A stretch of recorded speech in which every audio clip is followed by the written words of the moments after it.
দুবরাজপুরের খোয়াজ মোহাম্মদপুর গ্রাম।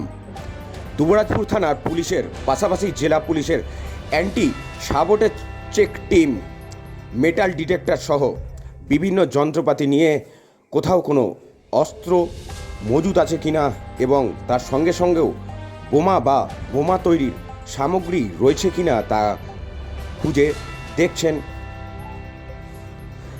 বিভিন্ন জায়গায় জোর তল্লাশি চালানো হচ্ছে, কোথাও কোনো বোমা আগ্নেয়াস্ত্র রয়েছে কিনা। এলাকায় রয়েছে বিরাট পুলিশ বাহিনী, চলছে পুলিশি টহল। এছাড়াও সিল করা হয়েছে বাড়িও। দেখছেন সরাসরি দুবরাজপুর বীরভূম সেই ছবি। ডিটেক্টর দিয়ে কিভাবে খুঁজছেন তারা, কোথাও কোনো বোমা মজুদ আছে কিনা।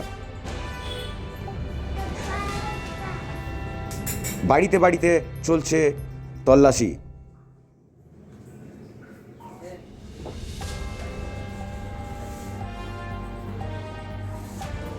দেখুন বীরভূম দুবরাজপুরের সরাসরি ডেলি নিউজের পর্দায়।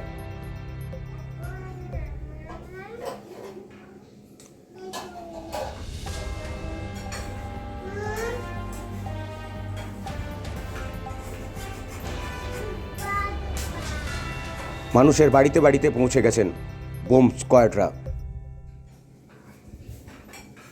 কি বলছেন শুনুন। আমরা দুপুর থেকে দেখলাম গ্রামে পুলিশ টহলটা দিচ্ছে এবং বাড়ি বাড়ি সার্চ করছে, বোমাবাজি আছে কোথাও কি না সেটা চাইছে। কেন্দ্র বাহিনীও গ্রামে টহল দিছে এবং 24 ঘন্টা পুলিশ পেট্রোলিং করছে। এটা আমাদের, কিন্তু গ্রামে আমরা চাই শান্তি চাই, যাতে আর বর্তমানে যেমন দুষ্কৃতীরা বোমাবাজি না করতে পারে, গুলি রাউন্ড না করতে পারে এবং ভবিষ্যতে যেমন মারামারি ঝগড়া যেমন হয়, আমরা শান্তি চাই। এটাই আমাদের বলা বক্তব্য। দুপুরে দেখলাম পুলিশ এলো, মেশিন পাত্রের যন্ত্রপাতি নিয়ে এলো কিছু। আমরা দেখলাম বাড়ি বাড়ি সার্চ করছি এবং খড় কুটুরি সেখানে দেখছে, খামারও দেখছি যে বোমাবাজি কোথাও লুকিয়ে আছে, এই দুষ্কৃতীরা এখানে রেখেছে। সেটার জন্য আমরা দেখলাম ওটা। আপনারা কি আতঙ্ক হয়েছে? আতঙ্কে তো আছি এখন আছি, যাতে বর্তমানে আতঙ্কে না থাকে আমরা সেই অবস্থা পুলিশ প্রশাসন করছে এবং বর্তমানে করুক। কিন্তু পুলিশ প্রশাসন আমাদের পুরোটাই ভরসা আছে এবং যথেষ্ট পুলিশ সহযোগিতা করছে এবং ভালো কাজ করছে পুলিশের কাজ করছে। আমার নাম শেখ জহির হোসেন।